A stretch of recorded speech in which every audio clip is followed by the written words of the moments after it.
A mystery that cannot be explained. An enigma that defies reason. A surprising and unexpected answer. To encounter such a mystery firsthand may change your life forever. Face to face with the greatest riddles of the ages, the world's most profound mysteries reach out and touch your life in ways you never imagined possible.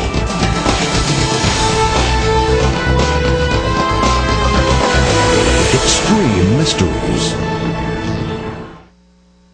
The tiny nation of Israel, centuries old as a people, but barely 2 decades old as a modern nation, somehow managed to achieve one of the most stunning military victories of all time in 1967. Over a period of just 6 days, Israel fought on 3 fronts and overcame enemy forces that outnumbered them 2 to 1. Was this stunning victory a result of superior military planning, or was something else involved?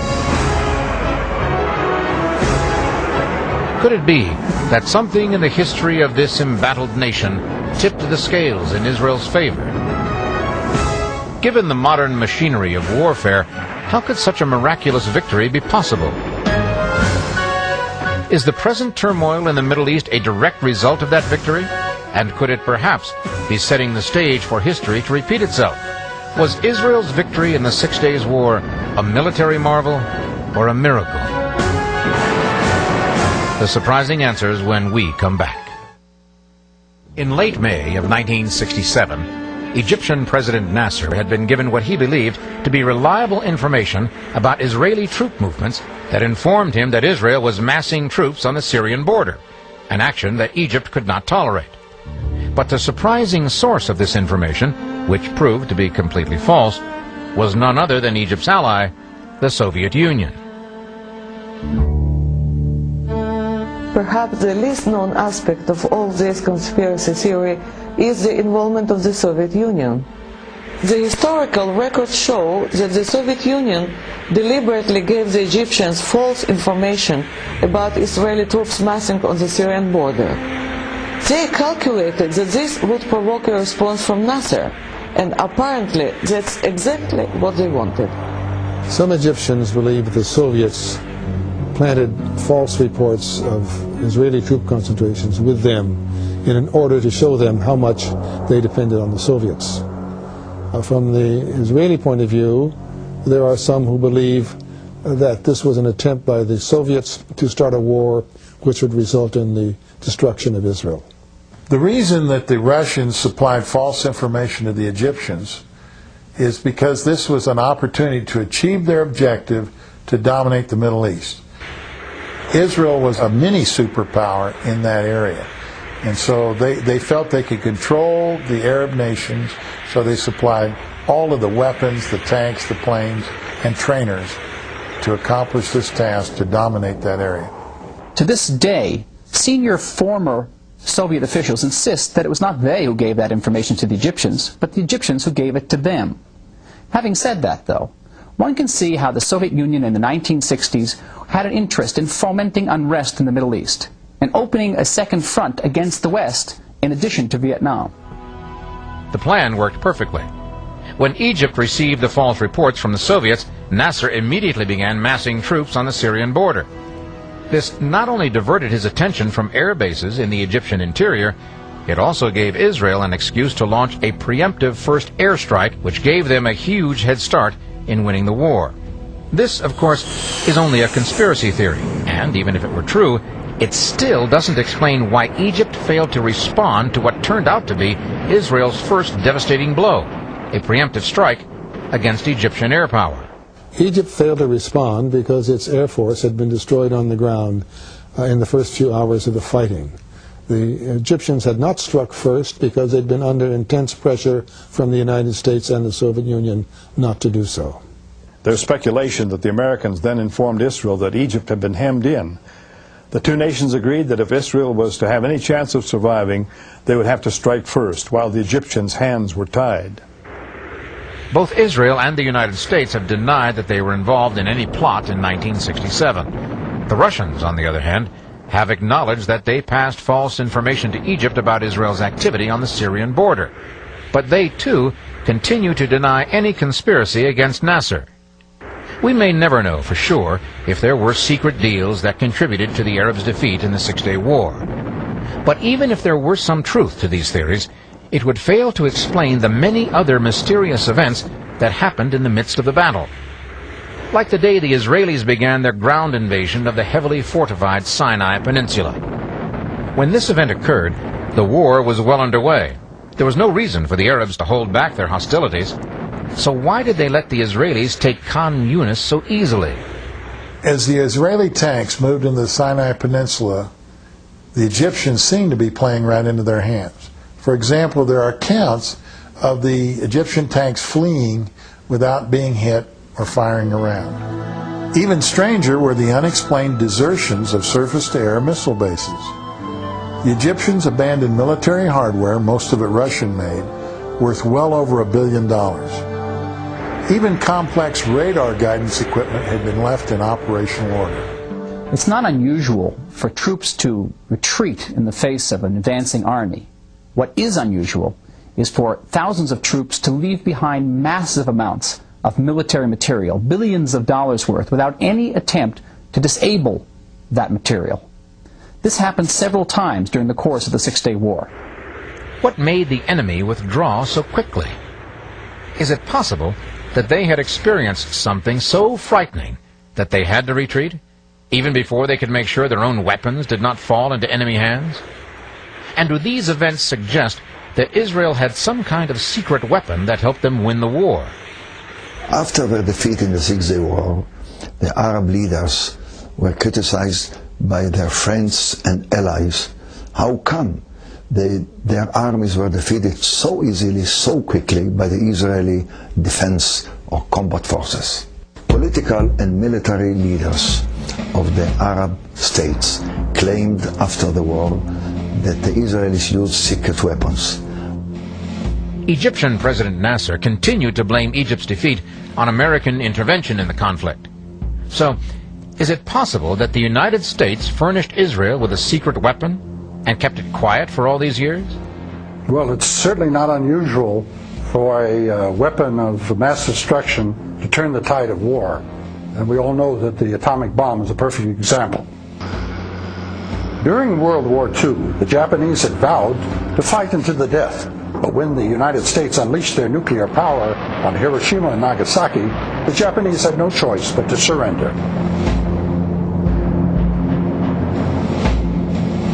Of course, when the United States dropped the atomic bomb, it was no longer a secret, and it proved that the United States not only had it, but was ready to use it. But what kind of secret weapon could Israel have unleashed in complete silence upon the Arabs? If such a thing were possible, it wouldn't be the first time in the history of this embattled nation. The biblical writings are filled with many battles, battles that in the main the Israelites won. They won them not because they were more numerous than their enemies, not because they were stronger than their enemies, but because they had a very important secret weapon. The Ark of the Covenant. To the Israelites, this was the dwelling place of God. Perhaps the best known example of the Ark's power in battle comes to us from the book of Joshua and the conquest of Jericho. The Lord told Joshua to have his soldiers march around the city for 6 days and to carry the Ark of the Covenant before them.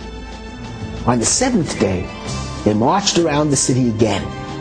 But this time, the priests blew the ram's horns, and the walls of Jericho, as we all know, came tumbling down.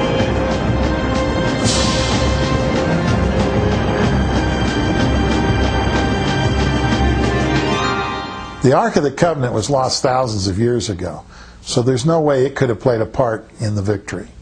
But I think if there was a secret weapon, it was most likely supplied by the United States. The Americans probably supplied some intelligence information to the Israelis, but they categorically deny that they did anything more than that.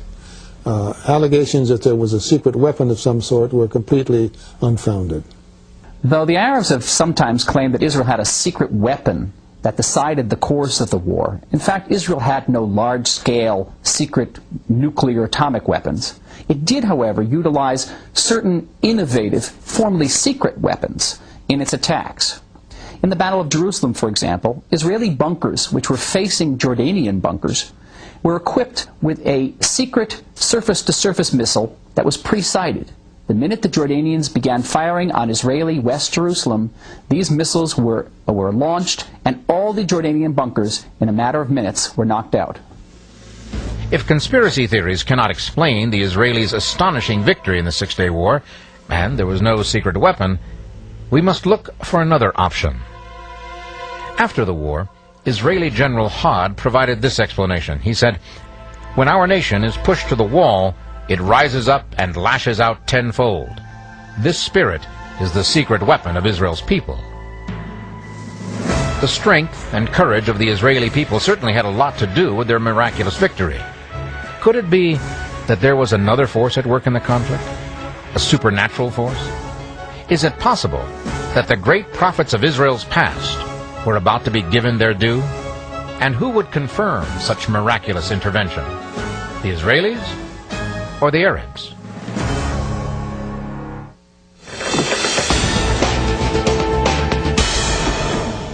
For thousands of years, the Jewish people have been scattered among the often hostile nations of the world. Yet a common hope and a common heritage held them together, even though the faith and stamina of the Jewish people were tested to the breaking point and beyond.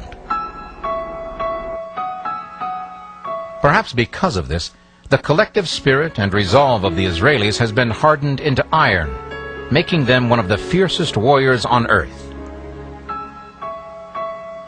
Does this explain how they overcame tremendous odds to win the Six-Day War?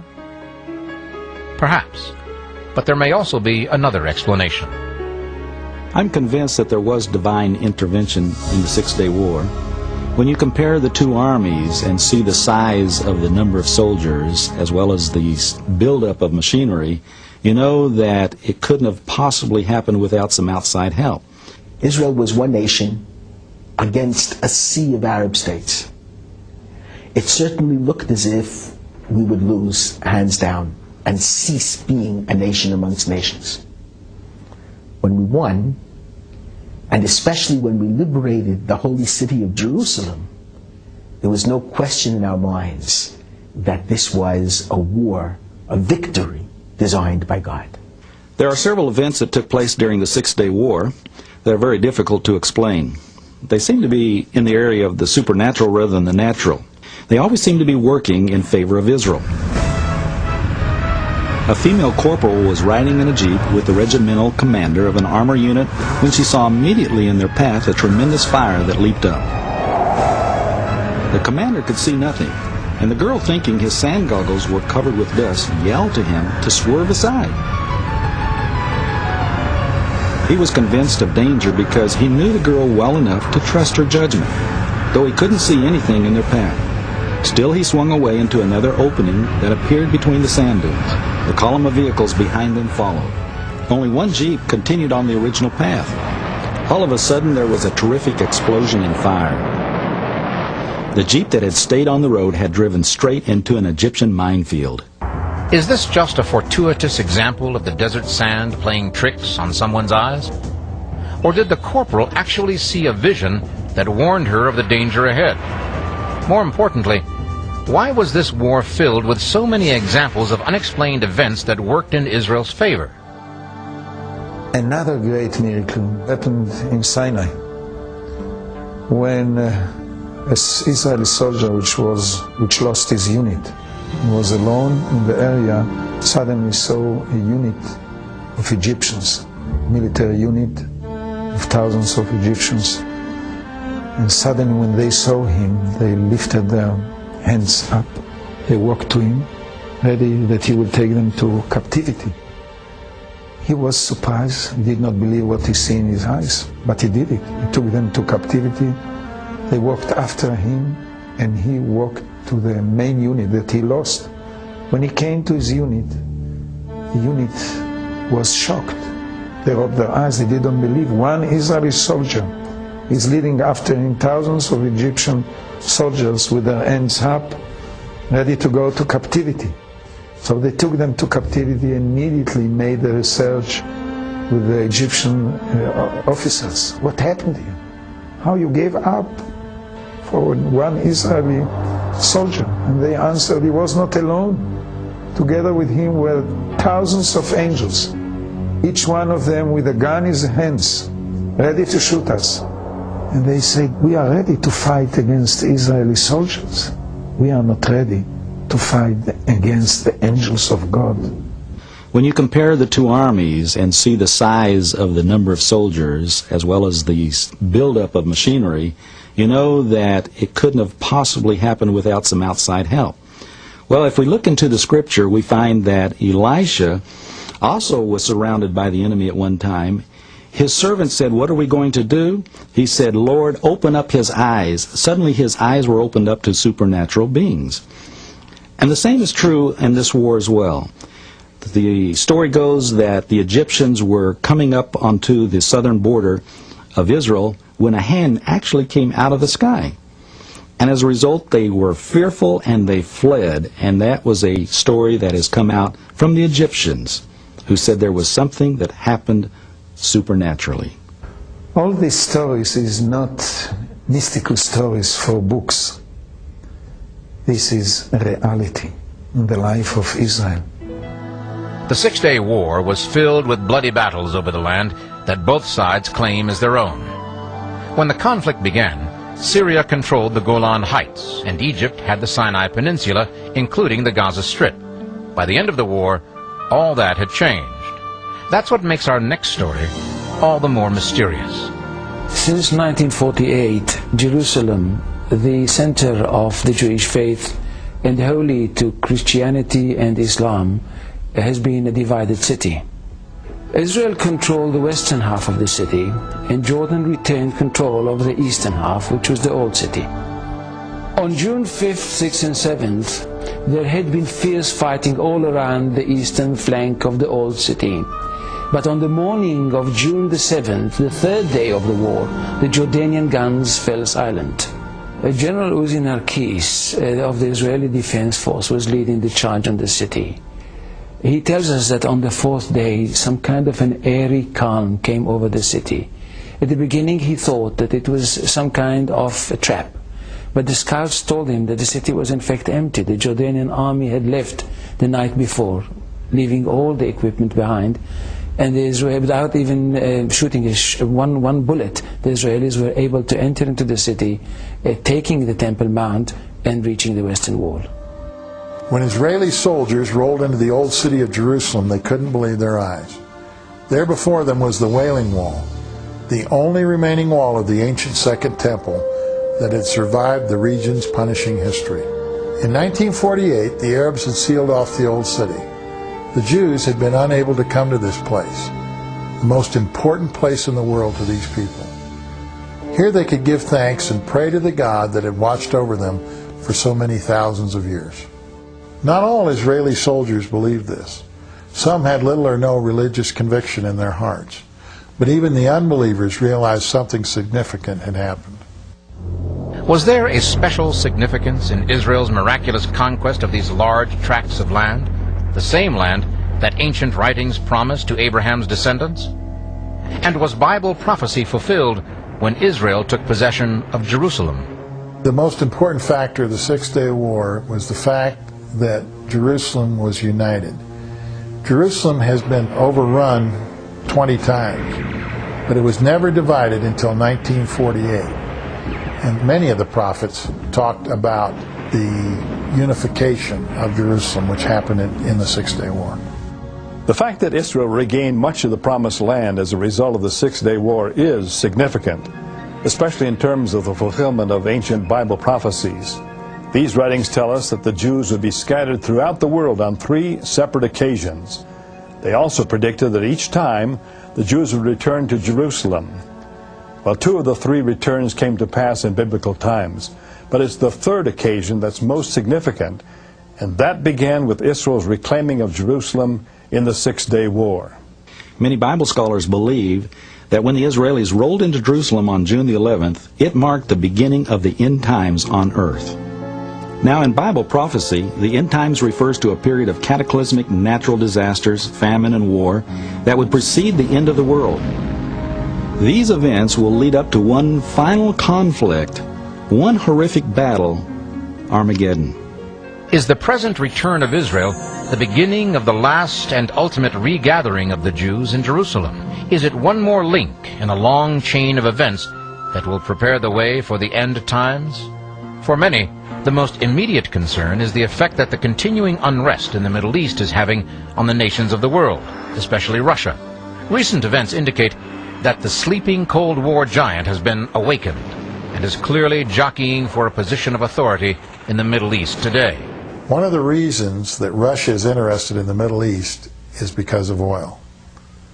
The majority of the world's oil reserves are found there. In order to maintain itself as a world power, Russia wants to control that supply. The next logical step, of course, is that when the stability of the Middle East oil reserves are threatened, the world will react. We don't need to look any further than the Gulf War to see how true this is. The long-term volatility of the situation in the Middle East means that war is always possible. And with the current turmoil that's brewing between the Israelis and the Palestinians, it seems closer than ever. If a full-scale war were to erupt, the United States would undoubtedly take Israel's side. But what about Russia? Would they take the same side they chose during the Six-Day War and come to the aid of the Arabs? And if a conflict erupts between nations that possess nuclear weapons, might we witness the destruction of the world as we now know it? In other words, the apocalypse? When the Cold War ended and the Soviet bloc splintered, it didn't take long for its influence in the Middle East to recede. Then in the early 1990s, Russia decided to return to its traditional stance in the Middle East, pursuing an independent policy. In many cases, this involved supporting regimes that were regarded as rogue states by America. In other words, Russia's allies in the region became America's enemies. With this type of foreign policy in place, there is little doubt that Russia would indeed take up arms against the nation of Israel and its Cold War enemy, the United States. But could this really lead to the apocalypse? The Bible says yes. 2,600 years ago, the prophet Ezekiel wrote of an invasion against Israel by an army from the far north. Ezekiel chapter 38 says that Gog and many nations with it will advance upon Israel. It will be a great horde, a mighty army, and they will be like a cloud that covers the land. Now the interesting thing about all this is that the leader of the enemy is identified in the prophecy as the Prince of Rosh. It doesn't take much of a leap to see that the word Rosh is Russia. Interestingly enough, the Encarta-Desk Encyclopedia lists the word Gog as a synonym for giant. And if we look at a world map, we see that to the far north of Israel, one of the giants that remains is Russia. In recent years, attempts to bring lasting peace to the Middle East have continued, but more often than not, they crumble under the weight of the ancient conflict. On the other hand, Bible scholars argue that more and more of the ancient prophecies concerning Israel are being fulfilled. Does this mean that the Bible gives us a reliable roadmap for what to expect next in the region? And if it does, are we really headed for a battle the likes of which the world has never seen? Since its miraculous victory in the Six-Day War, Israel has maintained a tenuous hold over the ancient city on a hill. In fact, much of the land that the Israelis fought for during the conflict remains under their control. Will the battle between Jew and Arab continue to be waged in the streets of this holy place? Or will it eventually spread until all the nations of the world are locked in a fight to the finish? And if the Battle of Armageddon were to actually take place, would God's chosen people, the Jews, once again emerge as the miraculous victors?